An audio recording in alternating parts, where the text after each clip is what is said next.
you! Houston, we have a problem. I'll be back. Nice! Sim, sejam bem-vindos, roedores da sétima arte. Este é o Ratoscast, podcast oficial dos Ratos de Cinema, e essa é a nossa quarta temporada. Eu sou Marcelo Cipreste, aqui comigo, ele é o nosso Power Ranger Magenta. Olha. Renato Maciel. Salve, salve, rataria, beleza? Cara, magenta não. A minha infância inteira eu fui o verde ou o vermelho, então você, por favor, Corrija. magenta não. Por favor. Reformule Por favor. Ele é o nosso Power Ranger verde, então, que é o diferente. Obrigado, muito obrigado. Aqui com a gente também, ele não é o James McAvoy, mas também tem 23 personalidades, Marcelo Perello. E aí, amigos, estamos aí, cara. Eu gostei desse mês de março, hein? Assisti bons filmes e será um prazer compartilhar com vocês. Bem, falando até em espanhol. Se essa é a primeira vez que você está ouvindo o Ratoscast, você pode encontrar os nossos episódios antigos no nosso site, que é o ratosdecinema.com. Você pode nos enviar uma mensagem pelo nosso Twitter, no @ratos_cast, e pelo nosso e-mail. Nossos dois e-mails são ratoscast@gmail.com ou contato@ratosdecinema.com. Nosso cast também está disponível pelo iTunes e pelo Castbox para você conferir no seu celular, tablet, qualquer lugar, qualquer hora, sem problemas. Nosso tema de hoje serão os filmes do mês de março. Como nós fazemos todos os meses, nós teremos também uma ratoeira inédita, mais ou menos, Lá né? vem ele. Mais ou menos inédita, a primeira vez que um filme dos estúdios Walt Disney vieram parar na ratoeira, assistida especialmente por mim, como a gente sempre faz, né? O nosso teaser da ratoeira será o seguinte. Vou dizer o seguinte, surpresa, caros amigos, surpresa, não é o pior filme do mês. Olha, Esperado, né? Eu tô há um mês com isso entalado aqui. Será que conseguimos, Renatão, amolecer o coração do nosso âncora? Nós vamos começar esse cast, como nós sempre fazemos, com as mensagens dos nossos ratos ouvintes, por favor.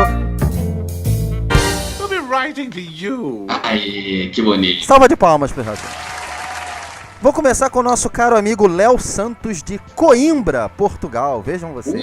Olha só. Olha aí. Ele escreveu pra gente elogiando a ratoeira do mês passado, nosso caro Renatão. Ele disse o seguinte: adorei as chicotadas que o Renatão levou durante o cast. Continuem assim. Agora, Renatão, eu não entendi, até queria que você me explicasse. Eu não sei se ele quer que a gente continue assim, te mandando pra esse tipo de ratoeira, ou continue te dando chicotada. Não ficou muito claro.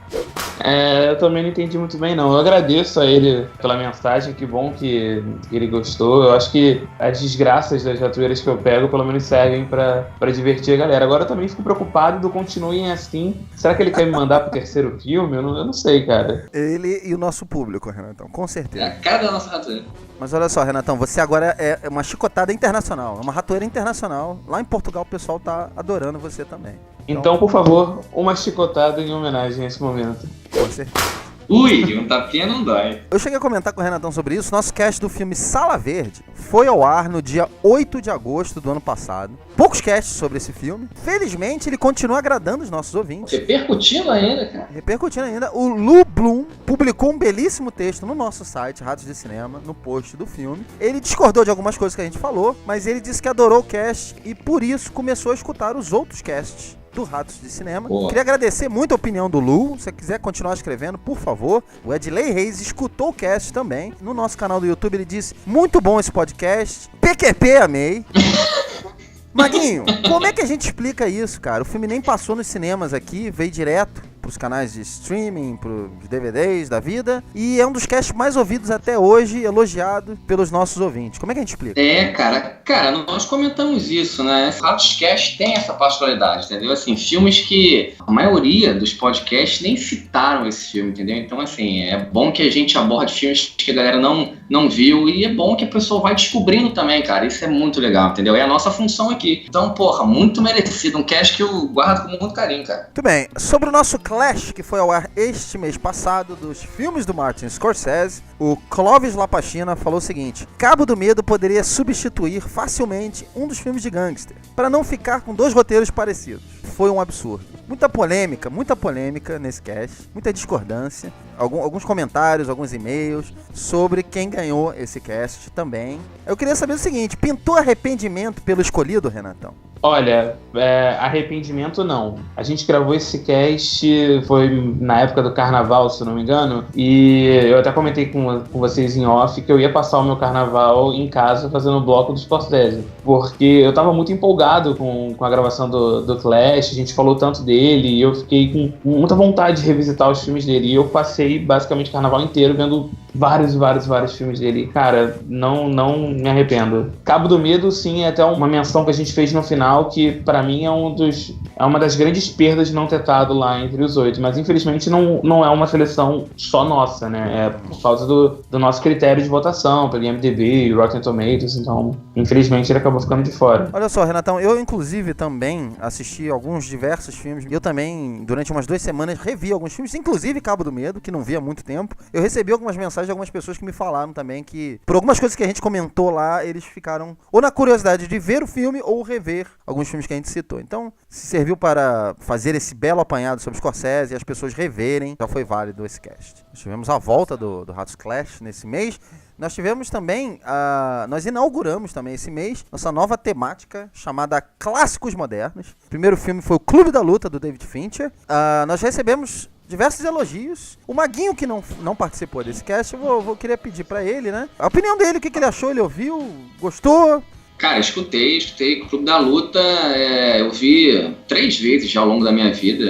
Eu vi no cinema, cara, o Renatão, não vi em casa, até porque você falou que tinha 10 anos, achei super Desculpa, engraçado. eu era uma criança, cara. Achei super engraçado. Mas assim, é um filme, porra, muito bom, cara, muito bom, e que eu acho que é isso. E vocês falaram, vocês foram no ponto, cara. O filme que vai ficando melhor ao longo dos tempos, entendeu?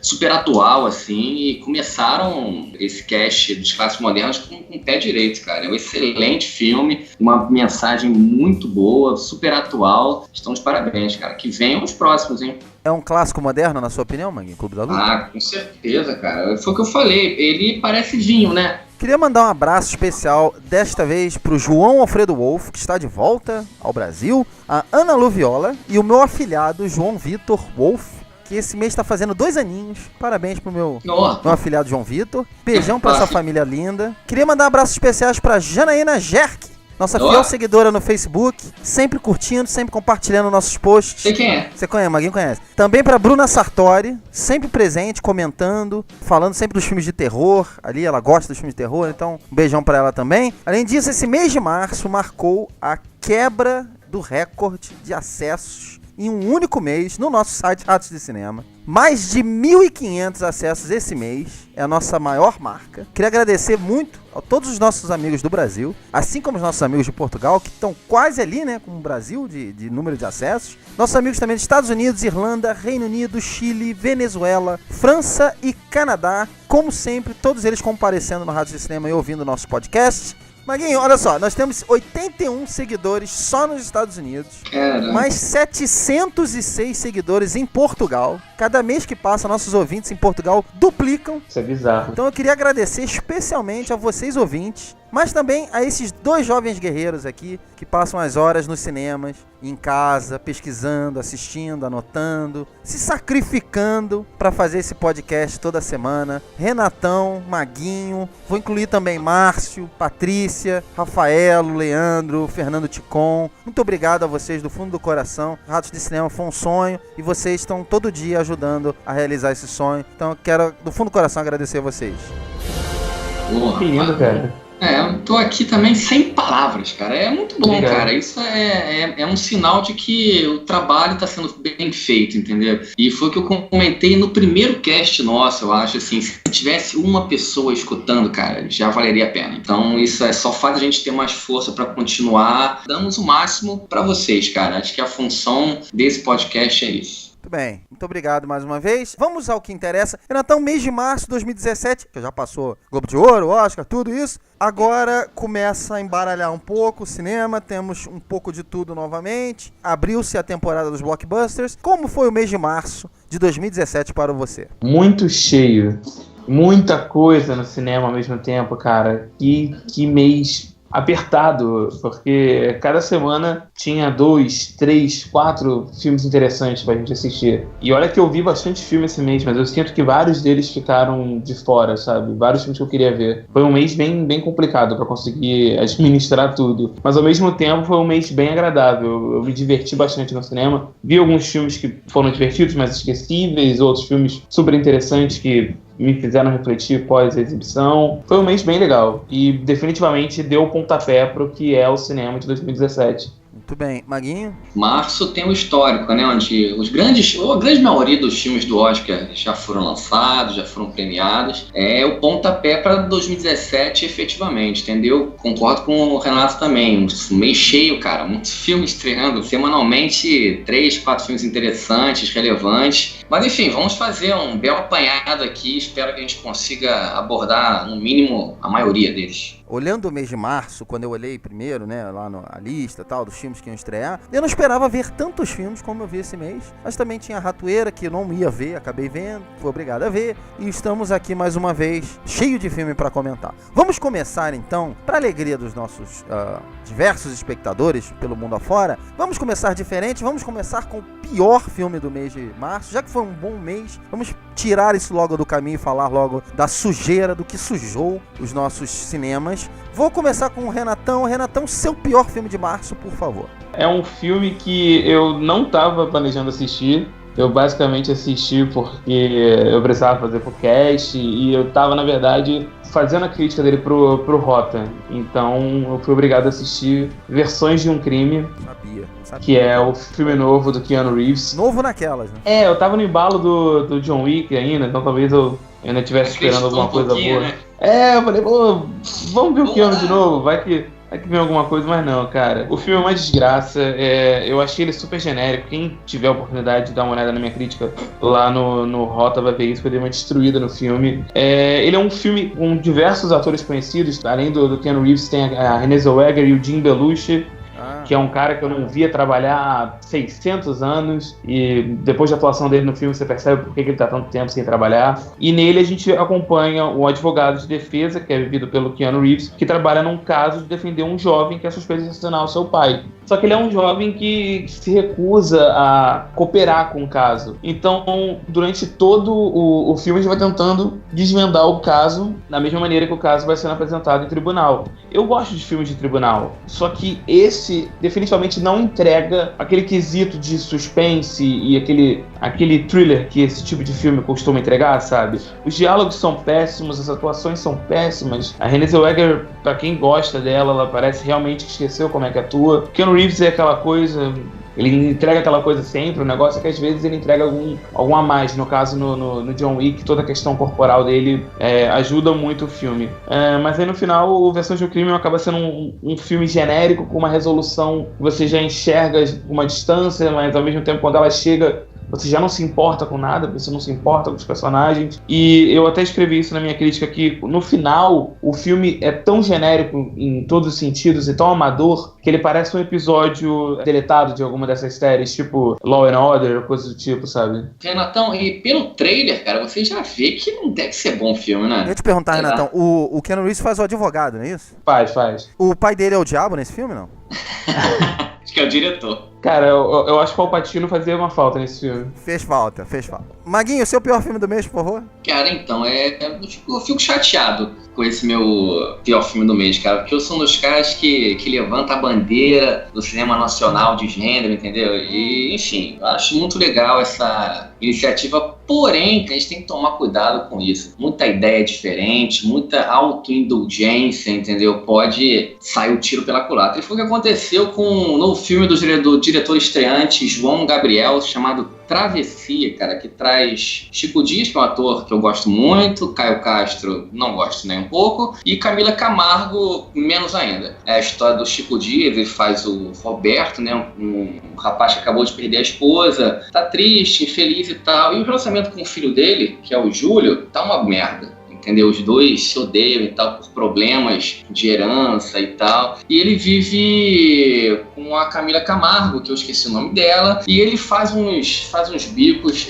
vendendo extras e drogas em raves. E aí o seguinte, o filme começa estabelecendo essa distância entre o pai e o filho, e você espera que esse plot, que essa diferença entre os dois seja resolvida ao longo do filme. Isso é óbvio. Só que não, cara. As narrativas são paralelas, eles nunca se encontram no filme inteiro, entendeu? Isso já é um erro que... Enfim, você até consegue fazer um filme com personagens que teriam que se cruzar, mas que não se cruzam. Você até consegue, se você tivesse um roteiro bom. Mas isso é uma coisa também, a parte técnica é uma tragédia. A direção de atores, cara, é deplorável, é muito ruim, sabe? A montagem do filme, sabe? Parece que tudo que ele filmou, as 15 horas de filmagem por dia, estão ali. Quando eu comecei a falar, cara, o filme vai começar agora, o filme termina. Então, assim, o filme não termina, o filme não resolve. Então, Travessia é um filme muito, muito equivocado em vários sentidos. Pior filme do Renatão, Versões de um Crime, e o pior filme do Maguinho, Travessia. Ambos têm as críticas. Se você quiser saber um pouco mais sobre esses filmes ruins, segundo eles, você pode ler lá no Rota Cult, site parceiro do Ratos de Cinema, e você vai ler a crítica do Renatão e do Maguinho. O meu pior filme do mês, olha só, eu não vi nenhum filme ruim esse mês, tá? Eu vi muito filme, mas felizmente eu não vi nenhum filme ruim, mas eu tive que escolher um. Ficou entre a Ratoeira e esse, e eu preferi escolher esse. Tinha que ser ele. É um filme com o James Franco e o Bryan Cranston. Obviamente que eu fui ver por causa do Bryan Cranston. Ele não é um que filme ainda ruim. Não se achou, né, Marcelinho? Vamos combinar, né? É um filme que passou muito rápido aqui em cartaz. Mas pelo Bryan Cranston eu fui ver, tinha um horário lá vago.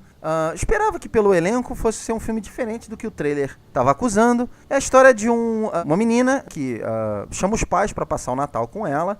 Ela decide que eles vão ficar na casa do namorado, vivido pelo James Franco. E o James Franco é um milionário que cria games. E ele é totalmente hippie, louco. É um cara gente boa, de boa intenção, mas sabe, que fala muito palavrão, que é muito na dele. Muito James Franco, né, no que a gente vê nos filmes. E o Bryan Cranston é aquele pai mais conservador, que é o melhor pra filha e tal. O filme tenta criar conflitos entre os dois personagens que, na minha opinião, não funcionam muito bem. O filme quer que você pense que ambos os personagens são pessoas agradáveis. O filme não quer que você escolha um lado. Você fica em dúvida. Você vê que o James Franco é um cara legal, ele fala palavrão, ele fala umas merda e tal, mas o Bryan Cranston também é um cara legal e tal. Então, não existe muito conflito entre os dois. É um filme repleto de situações estranhas, uma geração nova falando sobre programação, e aí o personagem do Bryan Cranston não entende, e ele tenta se reposicionar no mundo porque a empresa dele tá indo à falência, e o James Franco é um cara que pode salvar ele, porque é um cara de... Então, assim, o filme, ele tenta contar várias histórias, várias subtramas, que no final das contas não agradam muito, não chegam a muito lugar, e como eu falei, o conflito dos dois, que era o que o filme tinha que vender, não acontece, na minha opinião. Então, foi uma decepção. Não é um filme ruim, como eu falei, tem algumas coisas que são engraçadas, esquecível, mas que tem umas atuações decentes, de bons atores, mas não achei nem um pouco memorável e completamente esquecível. Não o pior, mas por ser completamente esquecível, eu resolvi dizer que é o pior do mês. Renatão, uma opinião rapidamente sobre esse filme? Eu entendo você colocar ele na lista, ainda mais pelos seus filmes. Ele não é um filme ruim, eu não achei ele um filme ruim, mas sem dúvida ele é um filme esquecível. Tanto que a primeira vez que eu passei a minha lista de filmes pra vocês, eu tinha esquecido de colocar esse filme. Falar desse filme. De tão esquecível que ele é. Mas durante a exibição dele e tal, eu tive, é o que eu falei nisso, foi um dos filmes do mês que eu tive um momento agradável dentro da sala de cinema, me diverti no normal, acabou o filme, acabou a experiência. Esqueceu. Eu quero fazer só um adendo aqui no Keegan-Michael Key, que pra mim tá muito engraçado no filme. Eu acho ele muito bom, e ele tem uns momentos bem engraçados no filme, inclusive uma cena com o Bryan Cranston, que envolve um banheiro. O banheiro, e eu vi essa cena, os bastidores dessa cena, e cara, é impagável. O Bryan Cranston não conseguia fazer a cena sério um momento. Pois é, como eu falei, não é um filme ruim, dá pra ver, mas eu acho que faltou algumas coisas ali pra ser um filme mais legal, então eu resolvi colocar aqui. Vamos partir agora rapidamente para as nossas surpresas. Renatão, por favor, sua surpresa. Eu escolhi como surpresa o Fragmentado. Certo. O porquê surpresa é porque o M. Night Shyamalan sempre deixa a gente naquela dúvida, né? Do que ele vai apresentar. A gente fez um cast só sobre esse filme, então quem quiser procurar, ficou bem legal. A gente foi a fundo no filme, falamos da parte com spoilers e as reviravoltas. Então é um filme que eu gostei bastante, fiquei bem satisfeito com o resultado. Maguinho, sua surpresa, por favor? Cara, a minha surpresa foi o Logan, cara. Por que surpresa? Até porque a gente tem um histórico, né, de filmes, né, do Wolverine há muito tempo, filmes ruins, né, cara? E o trailer também eu vou assumir pra vocês que eu achei que seria a mesma coisa, eu não achei que seria mais do mesmo, enfim. Mas, cara, eu adorei o filme, vocês fizeram um cast sobre o Logan. Eu acho um belo fechamento de ciclo, cara, da trajetória, assim, de dois ícones da cultura pop, né? E eu achei muito legal também a forma orgânica como ele passa o bastão pra X-23. Então é um filme muito legal, adorei Logan. Muito bem, nós temos uma sessão nova agora nos nossos filmes do mês. Nós vamos trazer sempre um convidado para falar de algum filme também. Além de nós três, né? Nós vamos trazer um convidado para falar Olha que legal. de algum filme que essa pessoa viu e possa falar um pouco. A gente já fez um cast sobre o Logan, eu convido vocês a procurar no nosso site, Ratos de Cinema. Dessa vez a gente convidou nosso especialista em quadrinhos, o Rafaelo Salles, para falar um pouco sobre Logan, e vocês vão ouvir agora a opinião dele sobre esse filme.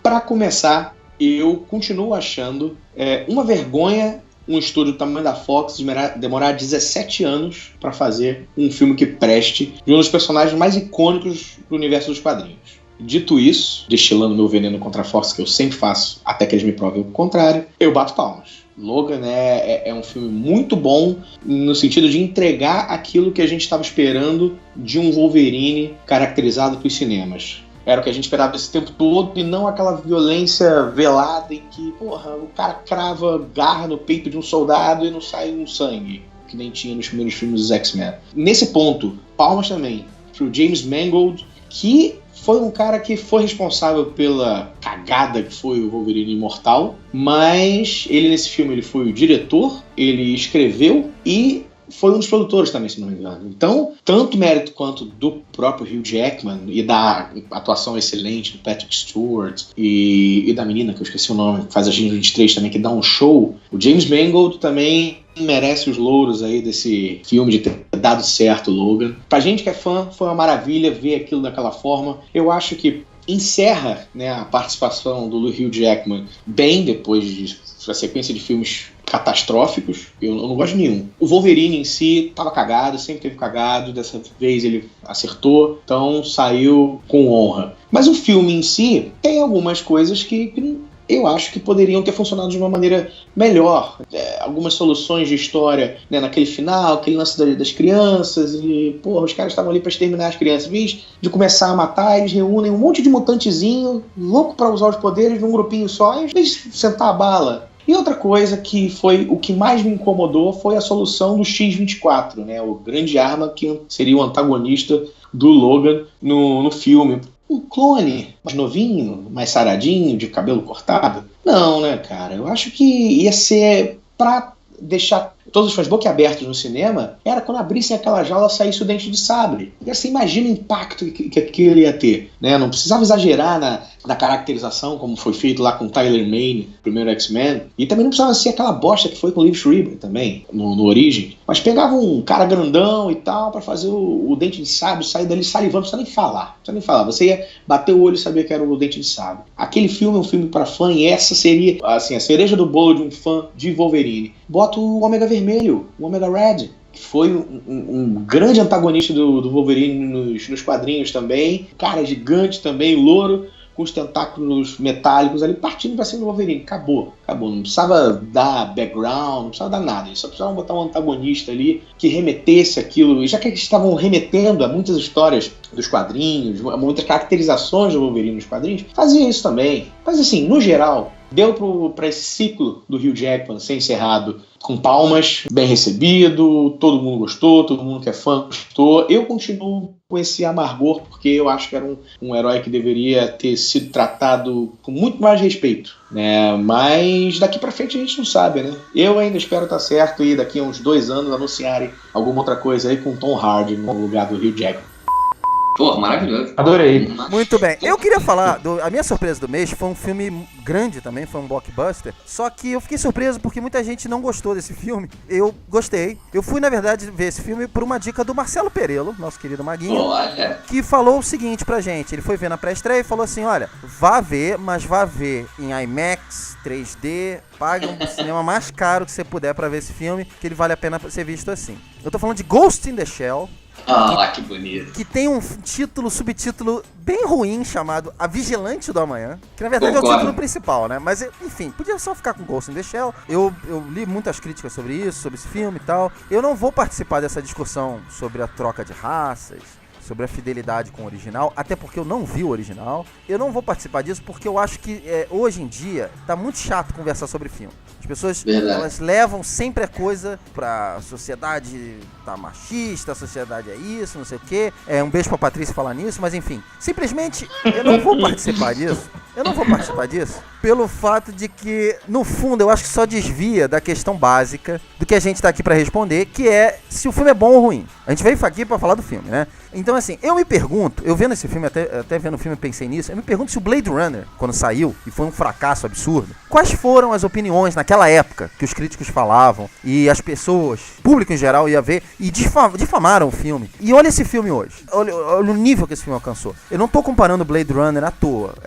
Você vendo o trailer do Ghost in the Shell, você lembra muito do Blade Runner. Eu acho que ninguém pode questionar a qualidade e a importância nem do Ghost in the Shell original, nem do Blade Runner. Lembrando só que o Blade Runner saiu antes do Ghost in the Shell. Então eu acho que teve muita influência aí também. Nesse caso, tem que tirar o filme pelo que ele é. Olhar os aspectos que o filme te apresenta e não só o que a mídia martela na nossa cabeça o tempo todo. Então, como eu falei, eu não vi o original. Se for tão bom quanto as pessoas dizem, e esse filme te levar a ver o original, ótimo, você já ganhou alguma coisa, já tirou alguma coisa dele. Se você for ver e não gostar, você tem todo o direito, mas eu te garanto que você vai ficar com alguma imagem, em alguma memória visual desse filme, porque a grande graça desse filme, o que eu tirei desse filme, não foi a história, porque a história é até um pouco batida pelo que a gente já viu em milhares de outros filmes. A história do Ghost in the Shell é basicamente a história daquela pessoa que trabalha para uma corporação, é um policial que trabalha para uma corporação, no caso é a Scarlett Johansson, ela é incumbida de investigar um vilão, um terrorista, e aos poucos ela vai descobrindo que aquele terrorista tem algumas similaridades com ela, e que a corporação que ela trabalha que pode ser o grande vilão da história. Quantas vezes você já viu isso, não? Mas qual é a diferença desse filme?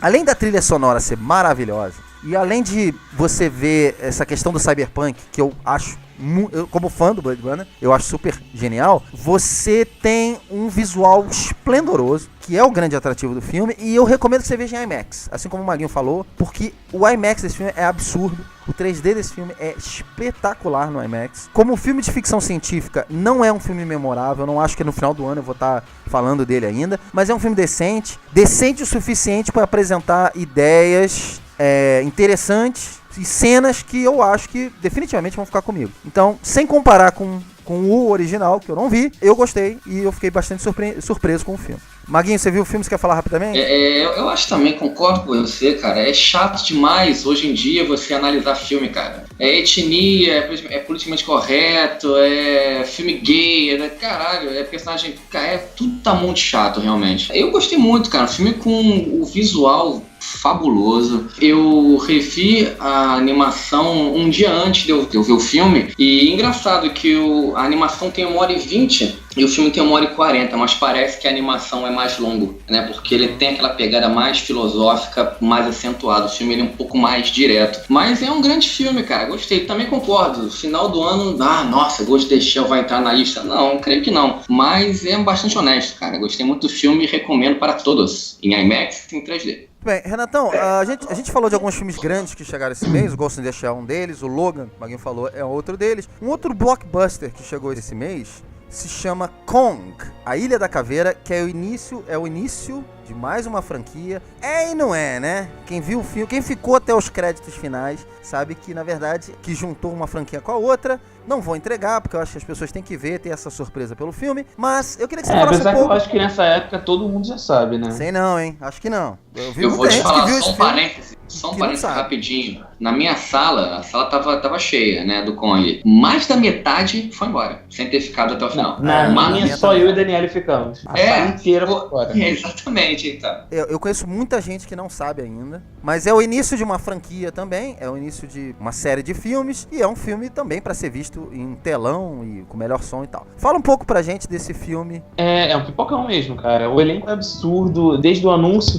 do projeto e o anúncio dos primeiros nomes, Brie Larson, Tom Hiddleston, John Goodman, Samuel Jackson. É impossível você não se empolgar com esse tipo de filme. E a partir do momento que eu vi as primeiras fotos, o primeiro trailer, sabe, eu achei tudo muito bonito. E a entrega foi exatamente essa. O filme visualmente é lindo. Eu achei incrível, eu adorei a fotografia do filme. Ela é muito particular. Eu gostei da criação do Kong e dos outros monstros da ilha. Mas eu achei o filme só nisso. Ele fica na beleza do que ele apresenta visualmente. A história é rasa, os personagens são totalmente rasos e desinteressantes, tirando o personagem do John C. Reilly, que rouba o filme pra ele. É o personagem de longe mais carismático e mais interessante. É um filme legal, mas é um filme que você vai sair do cinema, puxa, aquele aqui 2 horas bacanas, e tanto faz. É por aí mesmo. Eu só achei que, pelo material promocional, o Kong era muito maior do que ele apresentado no filme. À primeira vista, quando ele aparece pela primeira vez no filme, que é logo no comecinho, Sim. isso eu achei, tipo, foda, porque eles não esconderam ele, eles não fizeram, vamos mostrar só daqui a... Não, cara, logo no começo tu já tem um vislumbre dele, logo na primeira cena dele de ataque também tu tem um vislumbre completo dele. A primeira vez, quando ele apareceu, eu fiquei, puta, é gigantesco. Eu tive a mesma sensação que o trailer me vendeu. Depois, quando ele foi aparecendo em outros momentos, eu fui vendo, ele não é tão grande assim, não. Ô, Maguinho, eu queria falar de outro filme também, agora um filme mais de arte, mas também um filme, né, de orçamento espetacular e tal. Um filme novo do Martin Scorsese, a gente fez o podcast sobre os filmes do Martin Scorsese, mas a gente só fez uma menção ao silêncio, às nossas expectativas. Você falou que estava com uma expectativa muito grande. Por favor, nos conte o que você achou do filme novo do Martin Scorsese. Você acabou de falar, fizemos um cast sobre ele recentemente, onde foi uma declaração de amor, né? E eu acho engraçado que, assim, aqui a gente tem o filme mais pessoal dele, né, que conversa muito com a infância dele, com a criação dele. E engraçado também que é o filme que mais se distancia, na minha opinião, da sua filmografia. Então tem essa dualidade aí bem interessante. Tecnicamente é um filme muito bonito. Achei a fotografia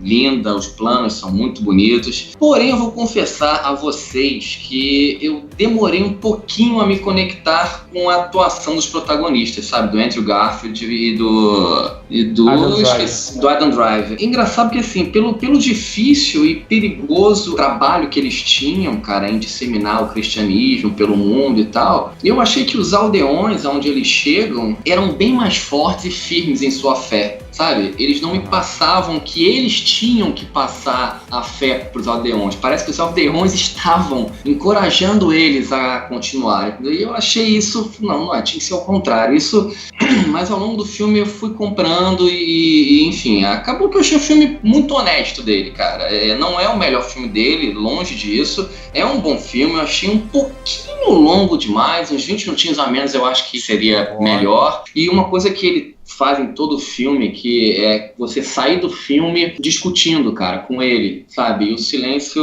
não é diferente, é um filme denso, sabe? A história é triste e como ele aborda, assim, como o ser humano, ele é deplorável desde o início dos tempos, né, cara? O ser humano, desde quando foi criado, que ele vai se moldando uma carcaça de intrigas, de diferenças culturais, que até hoje é um filme que se passa em 1500 e cacetada e que hoje em dia o tema do filme ainda é muito atual, entendeu? Então, enfim, é um filme bom, cara, eu gostei do filme. Desde que o mundo é mundo, a gente tá fazendo merda, né, cara? É verdade, cara, é incrível. Continuando ainda nesses filmes grandes, né, nesses grandes lançamentos que tiveram esse mês, a terceira expectativa do Renato Maciel estreou esse mês. A gente brincou muito com o Renatão sobre esse filme. Queria saber dele, porque eu sei que ele tá pra falar desse filme já há bastante tempo. Power Rangers. Renatão é um fãzaço dessa franquia. E esse filme vem pra iniciar uma nova franquia. Foi um sucesso de público, foi um sucesso relativamente sucesso de crítica. Renatão, fale pra gente, o que você achou de Power Rangers?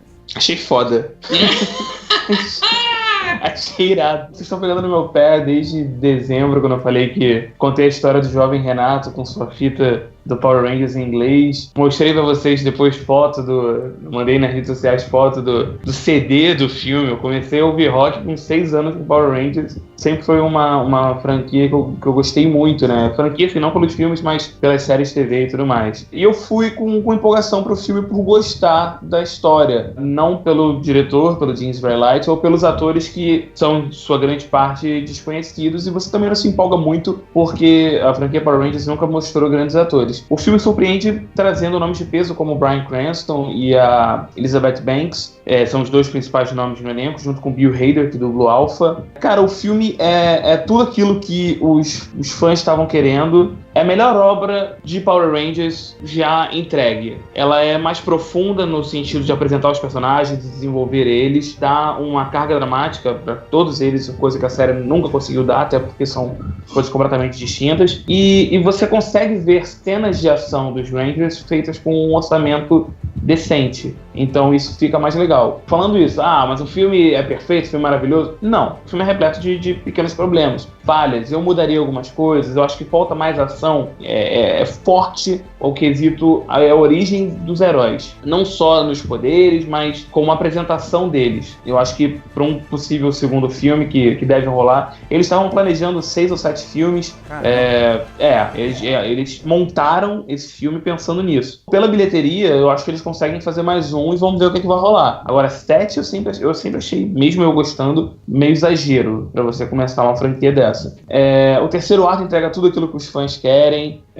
Os Zords pra mim funcionam muito melhor no filme do que funcionavam no trailer ou nas fotos, e até as armaduras também eu acho que funcionam melhor. Tem 3 atores que se destacam bastante, que é a Naomi Scott, que faz a Kimberly, o R.J. Kyler, que faz o Billy, e o Dacre Montgomery, que é o Jason, Ranger Vermelho. O Dacre Montgomery eu acho que vai ser um nome forte para os próximos anos. Ele vai estar na 2ª temporada do Stranger Things, então ele pode conseguir ainda mais popularidade lá devido ao sucesso da série. É um bom divertimento no cinema esse mês. Muito bem. Você escreveu a crítica desse filme também, Renato? Também, consegui escrever, vi na cabine de imprensa. Cara, sério, foi a cabine de imprensa mais surtada que eu fui, e olha que eu fiz a cabine do Star Wars Rogue One. Foram 15 minutos. Essa foi mais. Foi mais, cara. Foi tipo 15 minutos só pra entrar dentro da sala de cinema. Olha só. Que a fila tava gigantesca. Eles atrasaram o filme por causa disso. Todo mundo com camisa, galera cantando antes, batendo palma. A nível de comparação, foi absurdo a empolgação da galera. Ô Maguinho, você tava preocupado que o Michael Bay ia fazer mais 14 filmes do Transformers? Tá aí, 7 já são... Só 7 deles já são esses aí, ó. Power Rangers. É verdade. Já tá explicado. Eu vou ver ainda, cara. Não consegui ter tempo de ver o Power Rangers, até porque o meu trabalho tá me consumindo ultimamente muito tempo. Mas eu tô com ingressos ainda. Pretendo ver, cara. Eu também pretendo ver ainda, não vi. Mentira, nem a porrada. Eu escapei dessa ratoeira. Mentira. Se eu não sou obrigado, mano. Cara, eu vou te falar do fundo do coração que por um segundo você me enganou. Eu juro que eu achei também, que cara, você tava falando de coração que você ia ver o filme. Muito bem. Olha só, com isso acho que a gente encerra um pouco esses grandes blockbusters. Ainda nesse mês de março logo no começo do mês, chegou o filme que faltava do Oscar, né? O filme que disputou o Oscar de melhor filme, mas ainda não tinha chegado aqui, que é O Limite Entre Nós, um filme do Denzel Washington. O Maguinho viu este filme no cinema, fez a crítica no Rota Cult, né, Maguinho? Isso, tá lá, pra todo mundo ver. E eu queria que você falasse, assim, brevemente, o que você achou dele, o filme que deu o Oscar a Viola Davis, de atriz coadjuvante. É um filme muito, sim, muito intenso. É filme de atuação. Tem uma Viola brilhante, um Denzel brilhante, uma adaptação de uma peça teatral, entendeu? Então você vai ver um filme com planos bem parados, onde os conflitos e a atuação falam muito mais alto, entendeu? Então a gente já falou sobre esse filme já perto do Oscar, enfim, nas premiações também. Só pincelando porque ele estreou agora, mas é um filme excelente, assim, onde você coloca 2 personagens e 2 atores, assim, espetacular em um nível de atuação muito, muito acima da média. Uma bela direção do Denzel, precisa, sem nada... Essa é mais madura dele, eu acho. Mas isso. Entendendo totalmente o que o filme quer passar, para quem ele quer conversar. É um filme que vale muito a pena, e se você que é ator, curte atuações, são belas atuações fantásticas de 2 atores incríveis. Renatão, você sempre é o nosso participante que vê mais os filmes que entram em cartaz, fica pouco tempo, às vezes poucos dias, você consegue ver. Um desses filmes é o Mulheres do Século XX, do Mike Mills, que também foi indicado ao Oscar de roteiro. Eu queria que você falasse um pouco dele, mas eu queria também que você falasse de outros dois filmes que são filmes menores. É o Negação, do Mick Jackson, e o Eles Não Usam Black Tie, que esse eu não vou nem tentar falar o nome desse diretor porque é meio impossível, mas esses três filmes independentes que chegaram, por favor, faça um apanhado deles pra gente. São filmes bem distintos. O primeiro deles, que é o Mulheres no Século XX, ele tem um elenco que já me chamou a atenção desde o trailer. Eu assisti o trailer ano passado e eu fiquei assim, nossa, são atrizes incríveis. Eu gosto muito da Annette Bening. A Greta Gerwig é uma atriz que eu particularmente adoro e queria ver mais dela no cinema. Ela sempre faz uns filmes independentes que são ótimos. E a Elle Fanning, que é uma atriz que cada vez que ela aparece eu gosto mais da atuação dela. Eu acho que ela tá ficando mais madura a cada atuação. E nesse filme as três estão incríveis. O elenco todo, na verdade, é muito bom. O texto é muito bom. Conta a história de diferentes gerações e criações de mulheres e como elas influenciam na vida de um jovem rapaz. É muito interessante, é muito verdadeiro. Eu acho que, usando a palavra que o Marcelo usa muito, é um filme bem honesto. Nesse sentido. Ele é bem honesto no sentido de passar toda a verdade daquelas situações, sabe? Ele tem uma leveza. Sem dúvida é um filme que vai te marcar, e pra mim é um esnobado do Oscar, especialmente pela Annette Bening, que entrega uma atuação incrível. Já o Negação foi, desses três, pra mim, a bola fora da curva. Ele é um filme com uma premissa interessante. A crítica lá fora tinha muito o filme antes dele estrear como um possível candidato aos grandes prêmios, especialmente pela premissa dele, que é a história real, né, da batalha legal de uma historiadora, que é a Deborah Lipstadt, que luta no tribunal contra o escritor britânico David Irving sobre acusações de que o Holocausto não existiu. É uma temática muito interessante. Eu não conhecia esse caso. Ele entrega bons momentos do tribunal, diferente do Versões de um Crime que eu comentei aqui, mas ao mesmo tempo eu acho que ele corre muito e alguns personagens, eles não são tão bem trabalhados a ponto de você entender as ações deles em cena. Alguns personagens acabam soando pessoas escrotas, sabe? Não sendo boas pessoas, mas eles fazem boas ações. Eu acho que, no geral, o filme ficou meio vago, meio confuso em questão disso tudo. Meio em cima do muro. Não em relação ao crime, né? A questão do Holocausto, mas em situações sobre o desenrolar mesmo da história, sabe? Agora, Eles Só Usam Black Tie, pra mim, foi uma surpresa absurda e foi até um presente. Porque eu fui fazer o filme pra cabine do Rota, eu não conhecia o filme, nem o diretor, que é o Sibs Chonglar Mer, acho que é isso que se pronuncia o nome dele. Falando esse nome. Estou destroçando o nome do cara. Ele é um sul-africano. O filme foi vencedor do grande prêmio deles em 2015. Só chegou aqui agora.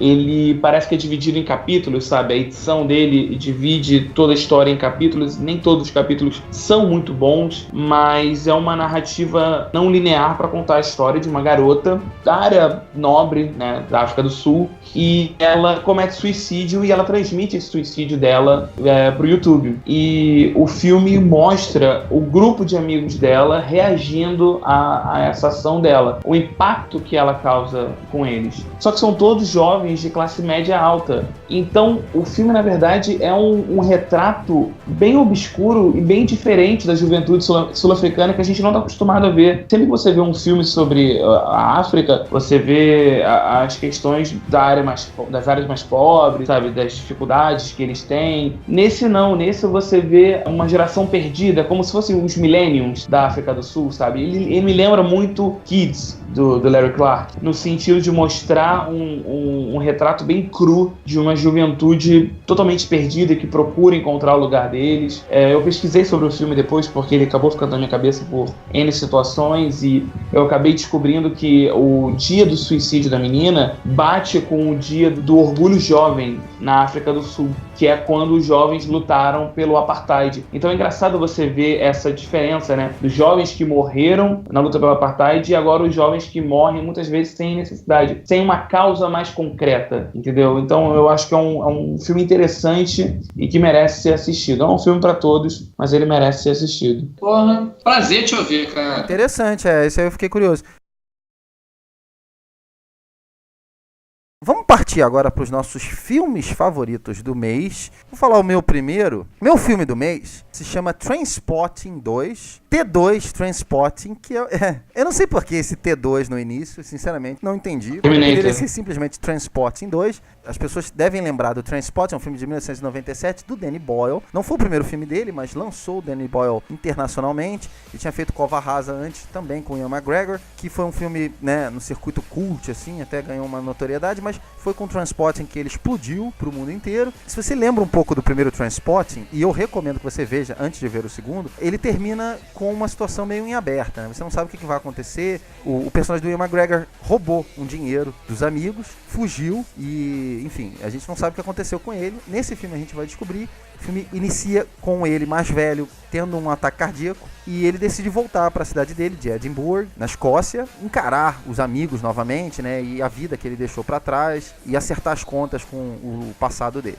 Eu fico me perguntando, sinceramente, como é que as pessoas não estão correndo pro cinema para ver esse filme. O que é estranho, porque também o primeiro filme ninguém correu para ver, ele ganhou um status meio de cult um pouco depois. A história desse filme tem tantas coisas que acontecem, ele acompanha basicamente a história de 4 personagens, um deles é o Ian McGregor e os outros são os amigos que estão todos no primeiro filme. O filme tem essa vantagem, ele trouxe o elenco original e ele acompanha um pouco o que aconteceu com esses personagens. Algumas histórias são hilárias, algumas subtramas são hilárias, outras subtramas são meio óbvias, mas com conclusões completamente inesperadas. Ele é um filme sobre como aquela geração, né, de vagabundos, de jovens que não sabiam o que fazer da vida, como é que aquela geração envelheceu. O termo Trainspotting, ele significa observar o trem passando, né? É não fazer nada, é ser vagabundo. É meio isso que eles fazem no primeiro filme, é não ter uma razão social. E esse filme, ele pega muito nesse gancho, só que agora eles já estão perto dos 50 anos. Mostra também como eles ainda estão aprendendo a escolher as coisas, mesmo com a meia-idade. Tem uma questão muito saudosista, tem um momento mágico, onde tá todo mundo numa balada e tá tocando Radio Gaga, e tá todo mundo em transe praticamente fazendo aquela coreografia. Tem uma cena nesse filme que é maravilhosa, a cena que o Ian McGregor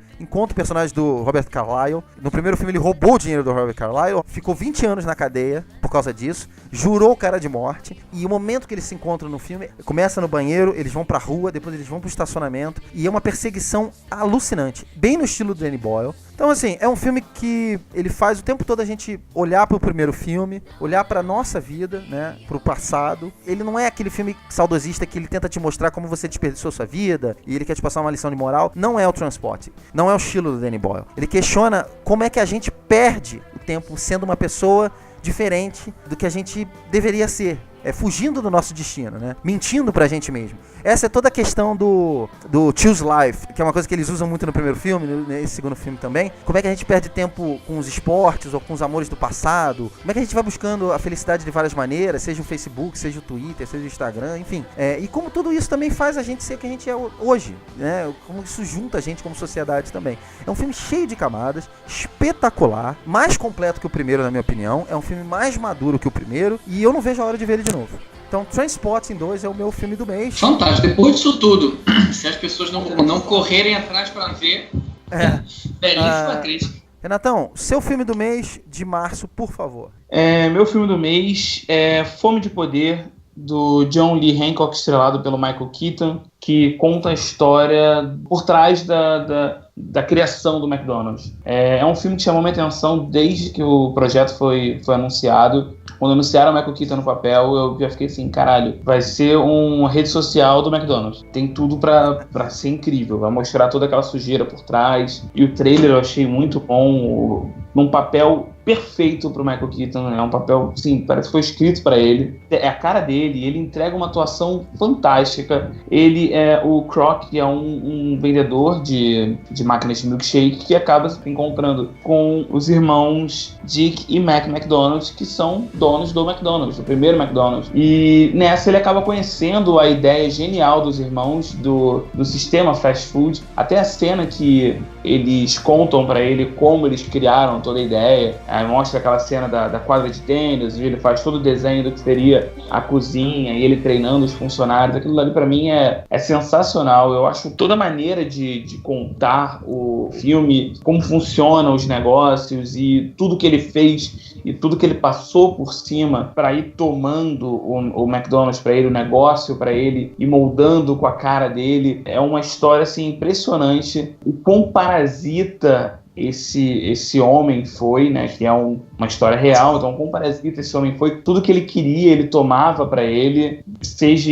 mulheres ou negócios. Eu acho que em questão de business e em questão de mostrar como funciona isso, nenhum filme impactava assim desde o Lobo de Wall Street. Sem dúvida. E o Fome de Poder tem essa coisa. Eu saí do filme assim, cheguei em casa, fiquei conversando com a minha mãe, contando pra ela um Big Mac. Não, eu comi um McDonald's depois, porque eu tive que ir lá dar o braço a torcer. Ele agradece. Não, ele agradece, claro. O cheeseburger do McDonald's é maravilhoso, então eu tive que ir lá comer um cheeseburger. Aí é isso, cara. O filme é muito bom, o filme é incrível, a direção é ligeira, ágil, assim como o roteiro, e assim como o Michael Keaton, que consegue dar todo o charme e o humor dele nesse inescrupuloso personagem e nessa história bizarra de como foi feito o McDonald's. Olha só, Renatão, deixa eu te falar uma coisa. Esse era o meu filme do mês até o começo dessa semana. Eu comecei a conversar com um amigo meu sobre Trainspotting e acabei que mudei de ideia, mas eu vi 2 vezes o Fome de Poder e eu só queria acrescentar o seguinte: você vai sair do cinema se perguntando se o McDonald's é hoje o que é por causa do que ele fez, se ele foi desonesto, mau caráter, e se isso é a questão dos negócios e se a sociedade americana funciona nesse sentido. Enfim, vai te fazer pensar em uma camada de coisas, várias perguntas, assim como o Renatão falou que saiu falando dele, continuo falando dele até hoje. Achei um filme extraordinário no que quis passar. Não achei se você quiser analisar friamente as ações dele e os resultados e tudo, é bem uma dureza do American Way of Life, né? Que todas as coisas são questionáveis até certo ponto, porque quando você fala McDonald's é um sucesso hoje. Se o McDonald's não fosse, aí, tá vendo? Quem mandou ser mau caráter? Mas aí que tá a grande questão do filme. Eu acho que isso que as pessoas não estão percebendo, não estão passando. Eu tenho lido umas críticas, o Arthur Chechel chegou a escrever sobre o filme essa semana também. Eu acho que as pessoas estão esquecendo que isso é uma história real. Isso é uma história real. Essas coisas que estão ali no filme demoraram para ser contadas exatamente porque ele quis contar da maneira certa. Maguinho, esse filme era uma das suas expectativas e você nem mencionou como surpresa nem como melhor do mês. Eu vou falar o seguinte: o bom de ter opinião é que até um mongolóide como eu pode ter uma, entendeu? Enfim, como você falou, era uma das minhas expectativas pro Oscar 2017, né, mas que foi ignorado solenemente. Aí eu fiquei perguntando assim, cara, o que aconteceu? Por quê? Aí até que eu fui ver o filme, né, comi antes no McDonald's, e minhas respostas, cara, elas foram respondidas. No geral, assim, não é um filme ruim não, tá? Tem o seu argumento bem simplesinho, fácil entendimento, ok. O que me incomodou, cara, o que eu acho que o filme peca muito, né, é na sua estrutura narrativa, principalmente como é que ele divide os atos do filme. Eu tive uma confusão, cara, em situar o tempo e espaço do filme. Parece que acontece tudo ali em 2-3 meses, o que na verdade foram anos. Outra coisa também que eu achei é como ele apresenta e descarta personagens super importantes que só volta a falar lá nos créditos. Uma outra coisa também que eu achei, o filme ele acelera em momentos super interessantes, como a criação e o boom das franquias, que eu queria ver mais, né, um pouco mais a fundo isso, e ele se torna lento e desinteressante quando tinha que acelerar um pouquinho mais, principalmente naquela parte que aborda o caso dele, extraconjugal e tal. Enfim, eu achei o filme apenas ok, cara, que tinha um potencial gigante, mas que não me apresentou o que eu esperava. Discordo de vocês em quase tudo, mas foi o que eu falei, o bom de ter opinião é que qualquer um pode ter uma. O bom é que você tem opinião de diversas opiniões diferentes. Veja o filme, veja o que você acha e depois conta pra gente, manda um e-mail pra gente, que a gente quer saber. Eu só queria, antes da gente ir pra Ratoeira, perguntar pra vocês: faltou ver algum filme? Vocês perderam algum filme que entrou em cartaz e não conseguiram ver? Eu queria só citar Eles Não Usam Black Tie, que o Renatão falou, eu fiquei interessado. E o Power Rangers. Mentira, não vou ver. Já falei que não vou ver. Ele vai continuar. Eu vou ver também, ainda não vi Mulheres do Século XX, estava falando isso com o Renatão aqui. Está na minha lista. Renato, você, o que faltou? Pra mim faltou o Trainspotting, que eu não consegui ver, e depois do que você falou que eu fiquei com mais vontade ainda de assistir. O Poderoso Chefinho, que é a animação, eu tava a fim de ver, especialmente trailer, eu queria muito ver legendado, porque o Alec Baldwin e o Steve Buscemi que dublam, então, porra, ia ser bem legal ver os dois. E eu tô em um vai e vem com Ghost in the Shell, cara, porque eu ia ignorar o filme, porque eu gosto muito do anime e eu fico com o pé atrás de Renatão, todas essas adaptações. Presta atenção. Vai. Não, vai de boa, Renato. Vai ver no cinema. Eu fico com o pé atrás com todas essas adaptações americanas. Só que aí as primeiras críticas foram saindo, e como eu não ia ver o filme, eu fui dar uma olhada e elas foram me surpreendendo e foram me empolgando pra ver o filme. Não, vai sim, cara, vai sim. Ver no cinema, porque eu acho que esse filme em casa vai ser outra vibe, cara. Ver no cinema que vale a pena. Isso, com certeza. O legal do filme é o visual, vai na minha. Maguinho, você faltou ver o quê? Cara, depois que você falou Transporting 2, eu tenho que correr atrás em algum momento. Por o Chefinho também, queria ver, achei uma historinha bem interessante. E Power Rangers, cara, Power Rangers eu ainda quero ver também, tô com os ingressos aqui, espero ver também. Muito bem. Com isso a gente encerra os filmes de março e eu acho que a gente já tá pronto pra ratoeira. O que vocês acham? Vamos lá. Toca a música.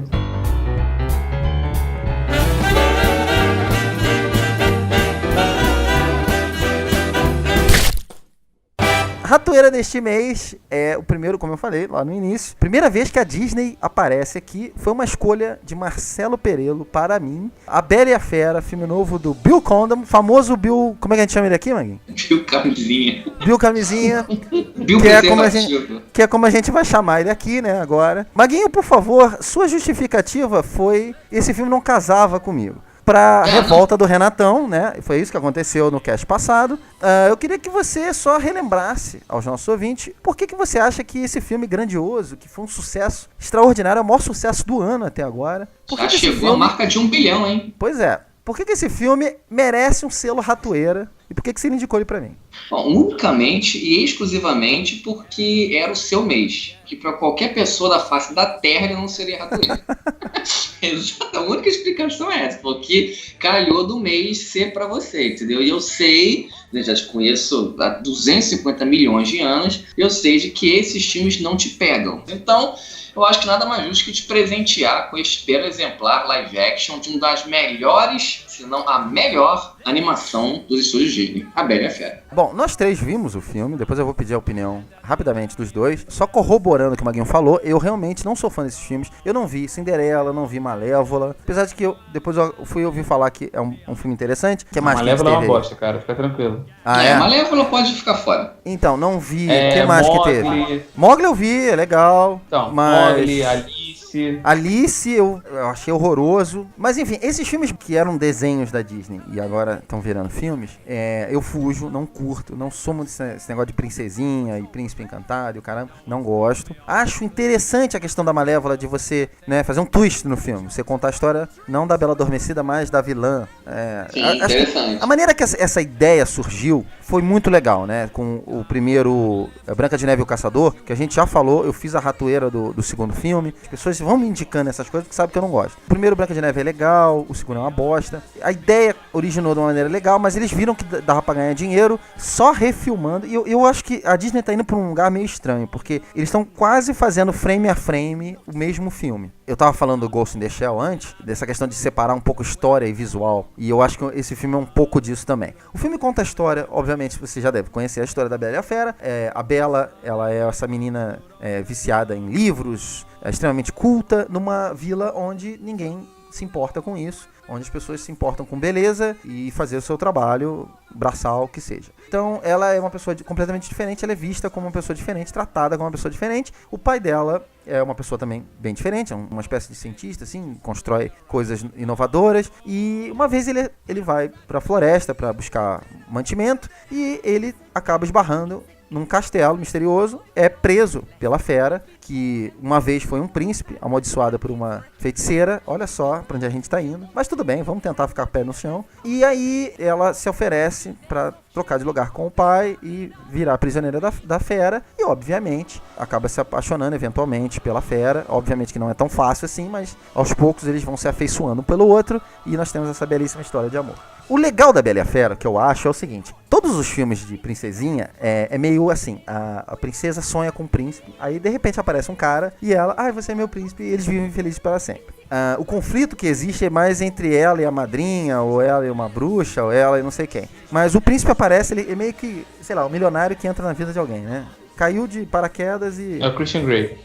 O cara caiu ali, deixou uma herança e... Opa, agora eu sou feliz. E nesse filme não, você tem um conflito entre os dois, eles não se dão bem, então você vai acompanhando o relacionamento evoluindo, não é uma coisa de repente, né? Primeiramente, eu queria começar pela Bella, Emma Watson. Eu não assisti os filmes do Harry Potter, como eu já falei antes aqui. Eu acredito que não dá pra saber muito sobre as qualidades da Emma Watson como atriz vindo desses tipos de filme, nem do Harry Potter, nem desse filme, da Bela e a Fera. Porque a exigência de um ator num blockbuster é diferente. Na minha opinião, é diferente. Às vezes a gente vê grandes atores fazendo blockbuster e podia estar melhor e tal. E aí fazendo um filme independente talvez melhore. O que eu ouvi falar dos fãs, o Renatão tá aqui pra corroborar ou não, é que ela era a melhor do trio de protagonistas. Sem dúvida. Então, aí eu vi o Bling Ring, do filme da Sofia Coppola, gostei bastante da atuação dela. Mesma coisa, eu vi A Vantagem de Ser Invisível, que eu acho que é talvez o melhor filme dela que eu já vi. A crítica que eu faço a ela é a mesma crítica que eu faço a Mia Wasikowska, que é a Alice, do filme do Tim Burton. Sonolenta, desinteressada, apática. Sabe assim? Tipo, parece que ela não tá ali. Eu não entendi a atuação dela nesse filme. Eu achei extremamente problemática, porque é uma atuação muito linear. Eu tenho a impressão de que a personagem do desenho era a melhor atriz do que a Emma Watson. Porque ela me vendeu mais... Ela me vendeu mais a relação de estar gostando da fera. Pega a cena em que eles estão brincando na neve, por exemplo. A cena no desenho, ela tá ali mais pra mostrar isso. Como ela... vai abraçando ele, de uma certa forma, ela vai vendo características nele, que ele, com contraponto, ele tá começando a aceitar aquela moça lá. O problema da fera não é que ele é uma pessoa má, mas ele não deixava as pessoas se aproximarem dele. Isso no desenho ficava muito claro. Essa mesma cena no filme, ela é feita pelo simples fato de que você precisa rir naquele momento. Então, ela é feita mais pra comédia.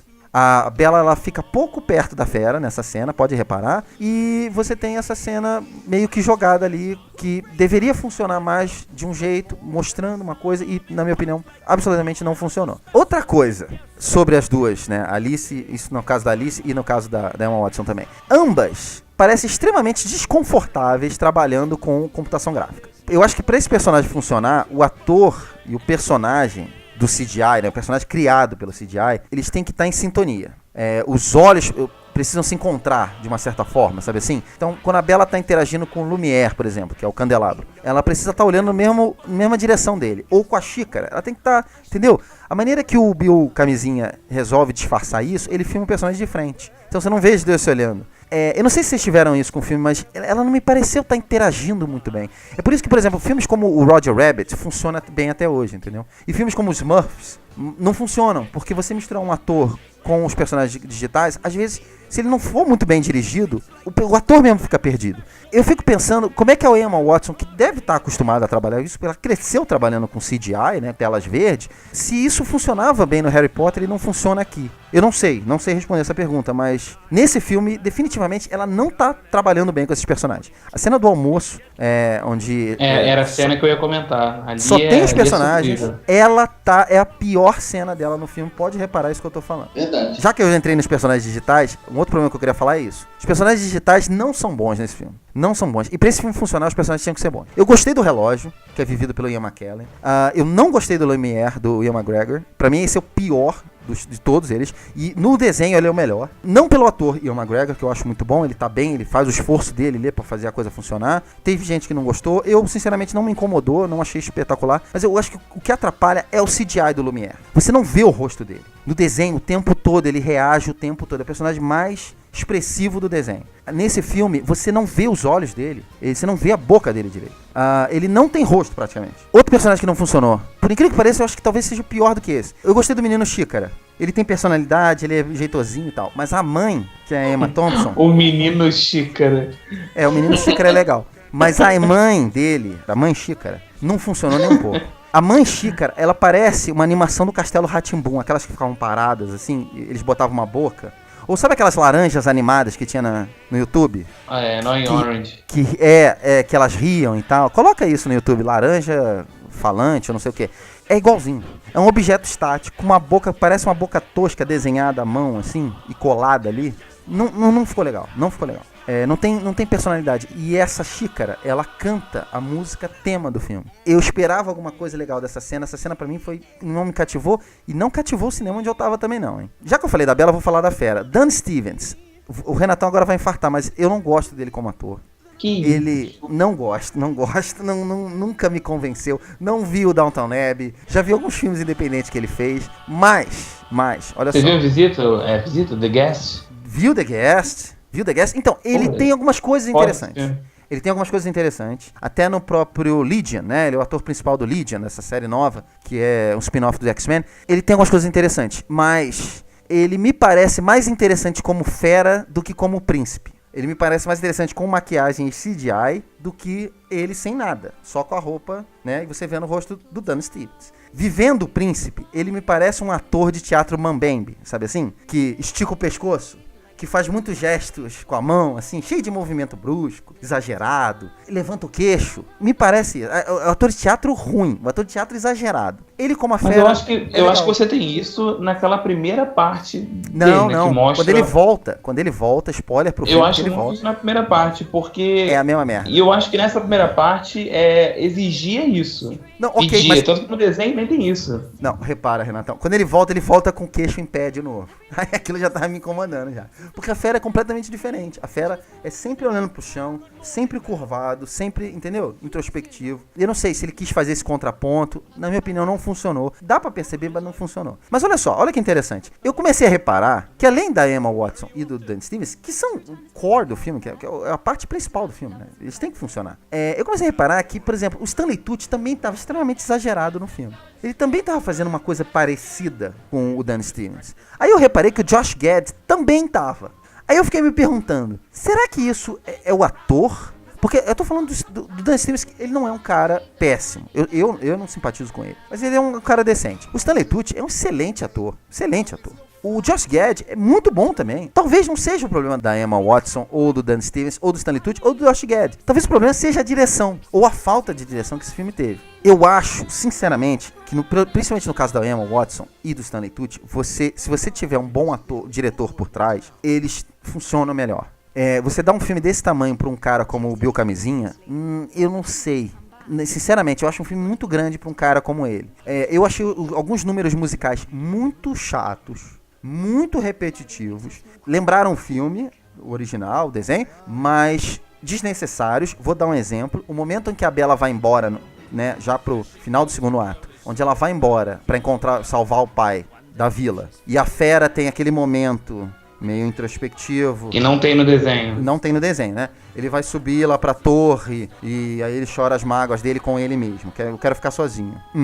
Esse momento, ele dá uma quebrada muito grande no filme. O filme tá tentando pegar um ritmo, a cena é longa, a música é longa, ele quebra o andamento do terceiro ato e ele prejudica demais o ritmo do filme. E aí quando o filme tenta pegar de novo, os caras já estão invadindo o castelo, quer dizer, sabe, a coisa fica extremamente desbalanceada. Eu não achei ele o pior filme do mês, porque ele é aquilo ali que você pagou pra ver. Ele tem pontos altos e pontos baixos, tem coisas legais, tem coisas extremamente ruins. As coisas legais, na minha opinião, são toda a questão dos efeitos especiais, tirando dos personagens CGI, todo o cenário é bonito, toda a maneira que os planos abertos são feitos. Não vi nenhum defeito de efeito especial no sentido de tipo, isso aqui tá ruim. Não, eu achei alguns personagens CGI mal feitos, não deveriam ter sido feitos dessa forma. Repito, mas escolha aí o design, da direção. Não é questão de... questão do design, não é questão do design, CGI. Não da apresentação CGI. Exatamente.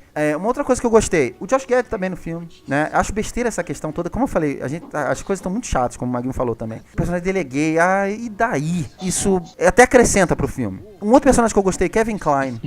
O filme poderia ser o Kevin Kline. O Kevin Kline, ele é um coadjuvante de luxo nesse filme. E eu adorei todas as cenas dele. Achei ele muito interessante. Ele pega até frases ruins, né? Textos ruins e aumenta. Então até achei a questão toda de explicar a mãe dela no filme, acho que acrescenta até o personagem dele. Então, nesse quesito, eu gostei. Tem coisas legais. Eu não vou falar mal do filme, porque a maioria das pessoas que foi ver esse filme tem algum interesse, gostou do desenho, não é que nem eu, como o Maguinho falou. Essas pessoas talvez gostem bastante do filme. Pra mim, é um filme chato, é um filme completamente esquecível. Quero saber de vocês. Começar com o Renatão, por favor. Eu achei curioso você não falar da parte, pra mim, mais divertida do filme, que é o Gaston do Luke Evans. Eu achei o casting dele acertadíssimo. Ele não é um ator fantástico, mas eu acho que ele entrega tudo que o Gaston deveria ser e que o Gaston era no desenho. O número musical dele, pra mim, é o número musical mais legal do filme. É ótimo mesmo. Eu acho muito bom. O Josh Gad é um ator muito interessante, ele brilha naquele momento, os dois juntos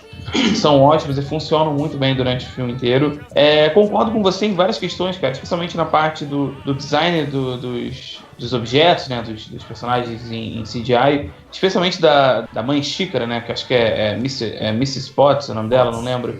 Eu me incomodei muito com o visual dela, mas tem algumas decisões dele que eu acho interessante. Eu ficava perguntando como eles iam fazer o espanador, e eu achei legal que eles colocaram um detalhe no espanador, né, de um pássaro. Eu achei isso uma boa resolução. Uma sacada, sim. Então, é um tipo de design que aprimorou ao original, entendeu? Ao meu ver. Mas eu concordo com você na questão, especialmente da Bella. Eu acho que a questão da atuação do Dan Stevens foi meio que pra marcar os dois pontos. Eu defendi muito a segunda parte dele, né? Porque ele aparece normal em dois momentos distintos do filme, quando ele volta a ser o príncipe, porque eu acho aquela cena muito parecida com o desenho. O filme em si tem vários momentos que são tirados do desenho. Isso incomodou muita gente. Eu ouvi muita gente falando assim, é muito igual ao desenho, não acrescenta nada. Cara, mas se fosse diferente, todo mundo ia reclamar, o desenho é perfeito, por que ele não fez igual? Eu já acho que onde tinha que ser parecido não é. Porque tipo, muita gente acha assim, o desenho é perfeito, por que não fez igual ao desenho? Aí faz igual ao desenho, o pessoal reclama. Eu acho que ele mudou em pontos que seriam interessantes. Ele mudou uma parte lá que eu achava que não ia ser tão boa, na hora que, se eu não me engano, que o Maurice, que é o Calvin Klein, ele entra no castelo, nenhum objeto fala com ele, só a fera fala. Depois, quando a Bella chega, os objetos falam com ela. No desenho, eles falavam com ele porque eles tinham necessidade de servir alguém e queriam conversar com alguém. E no filme, o fato deles não fazerem isso pode passar uma coisa mais escrota deles, sabe? Tipo, eles só falaram com a Bella porque eles tinham interesse, por ela ser uma mulher e ela poder quebrar o feitiço, sabe? Isso é um outro problema, não tinha verdade. interesse. Bem lembrado. Isso na hora pra mim foi tipo, isso pode destruir talvez as intenções deles. Eles corrigiram com uma outra situação. Mas isso só deixa claro que eles estão bem interessados em sair daquela situação deles. E eles têm um timeline ali que vai acabar e eles vão... Entendeu? Eles vão esperar. Então eles são extremamente interesseiros. Apesar dessa cena que você tá falando aqui. Mas é coisa que o desenho não mostrava tanto. O desenho não mostrava. Eles tinham a vontade, lógico, mas o filme não mostrava esse puro interesse deles em só sair daquela forma, né? Maguinho, brevemente você também, sua opinião sobre a Bela e a Fera? A principal coisa que me incomodou, até falei com vocês em off também, é a Emma Watson. Totalmente fora de sintonia. Concordo com o que você falou. Assim, ela prejudica o filme e algumas cenas, com certeza. Você vê a Bella no desenho, tá eufórica, esfuziante, surpresa com aquilo que ela tá vendo, entendeu? Principalmente no jantar, que é uma cena, né, onde ela tá, conhecendo tudo, aquela coisa tão vislumbrante, e no filme ela faz caras e bocas, tipo, como se fosse normal, como se ela convivesse com isso há muito tempo. Eu achei também a edição do filme um pouco, principalmente no segundo ato, lá fora, quando eles estão caminhando lá no castelo, alguns planos com os cortes que você não tem muito sentido. E, assim, tirando a babaquice total da cena gay, do personagem gay, que eu achei que o filme ia ser um Brokeback Mountain da Disney, e não tem porra nenhuma, até porque a galera esquece que o desenho também é assim, cara. O LeFou também era gay, entendeu? E ninguém falava isso, entendeu? Então, eu acho que essa ideia da Disney de revisitar os desenhos clássicos, eu acho super interessante. A ideia é revisitar, não é criar, não é fazer um reboot, não é fazer um novo filme. Ela vai fazer um live action.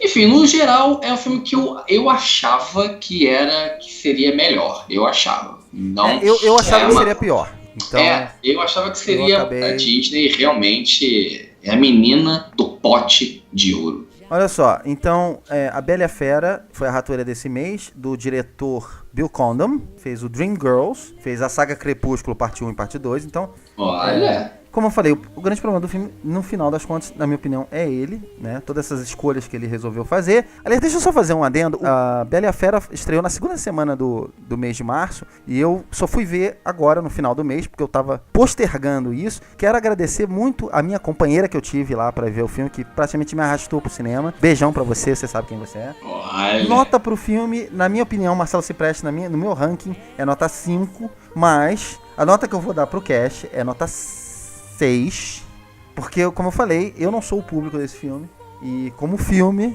eu vou levar em consideração isso. Eu não sou público, então eu vou dar mais um pontinho. Nota 6, não é o pior do mês, não é. Não, mas uma pergunta. A nota que importa na ratoeira é a nota de cocô, né? Ah, verdade, a nota de cocô. A escala cocô. A escala cocô, ele é aquele... Ele não é um cocô mole, ele é um cocô duro, mas ele é aquele cocô que você tá correndo pra chegar em casa e fazer, entendeu? Ou seja, você tá ali no cinema esperando acabar logo, caralho, acaba essa porra, mano. Ele não termina essa merda desse número musical, entendeu? Porque você já quer ir embora logo pro banheiro pra dar aquela cagada. E aí quando você chega, é aquele alívio, entendeu? É aquele que se quiser, você nem limpa a bunda, né? Não precisa. Desce direto. Né? Sai de uma vez só. Obrigado. Sai de uma vez só.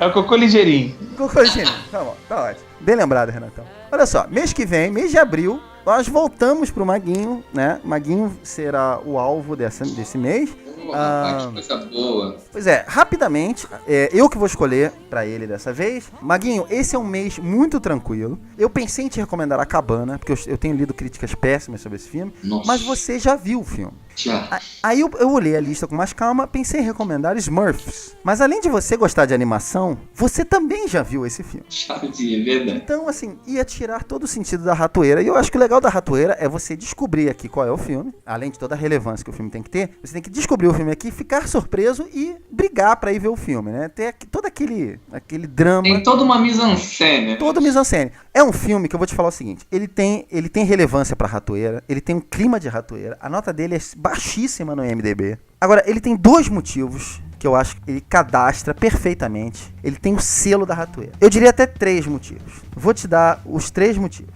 Um diretor que já foi indicado 2 vezes ao Globo de Ouro. Foi um dos caras mais badalados dos anos 70. Um ator vencedor do Oscar, que hoje a gente vê a carreira dele se degradando aos poucos. E um outro ator que tá muito acostumado a fazer esse tipo de filme, independente, estranho, mas todo mundo gosta dele. Todo mundo gosta dele. Não conheço uma pessoa que não ache bom o trabalho desse cara.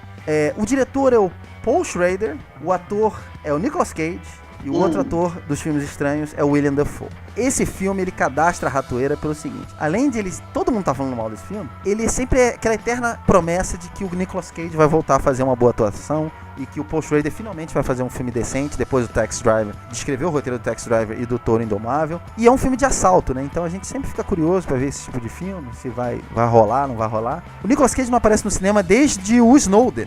E ele é extremamente coadjuvante no Snowden. Então, assim... Ele tá até bem no Snowden. Pois é, tá até bem. Tudo que ele tem lançado vai direto pro DVD. Tem uma mínima curiosidade. Se esse filme... Se ele mereceu chegar pro cinema. Essa é a minha pergunta pra você. Esse filme mereceu ir pro cinema ou não? Cães Selvagens é o nome do filme. Estreou no dia 6 de abril. No original é Dog Eat Dog. Se eu não me engano, o Renatão já viu esse filme, não viu, Renatão? Já vi, cara. Então... Se prepara.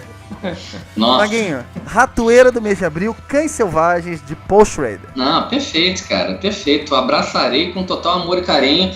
Vamos Olha só, ver. você vai ter que correr, porque esse filme vai ficar pouco em cartaz. Não, vou ver agora, vou ver já semana que vem, já. Fique tranquilo e Eu estarei. recomendaria com você a- sair de casa agora pra Agora. assistir. Estarei com a Porque ratoeira na eu acho que ponta amanhã da ele já língua. vai sair de cartaz. Não, fique tranquilo. Missão dada, missão cumprida. Fique tranquilo. Muito bem, Maguinho gosta de ratoeira, então pra ele não é problema. Quero encerrar, agradecer vocês por esse cast de hoje. Vou começar com o nosso amigo Renatão, que como sempre é o nosso participante que mais vê filmes aqui entre nós e já tem o seu fã-clube agora em Portugal também. Renatão, por favor, deixe seus contatos. Mais uma vez, muito obrigado por estar aqui com a gente.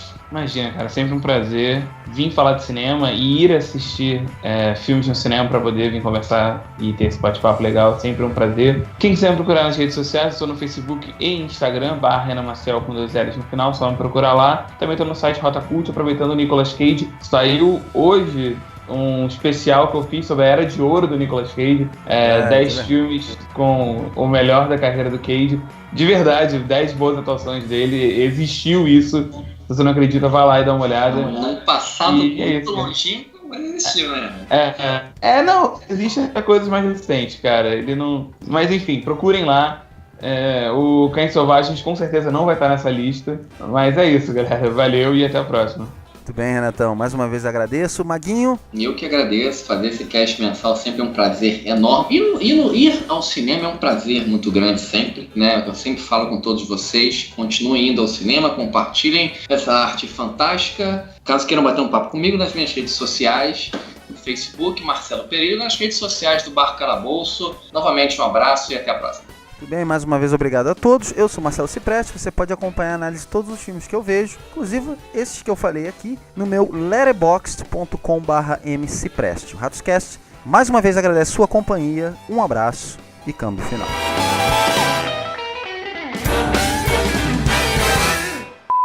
Eu achei terminar com você cantando uma música da Bela Fera, cara. Mas nem a porrada. Era o mínimo. Nem a porrada, também acho. A porrada.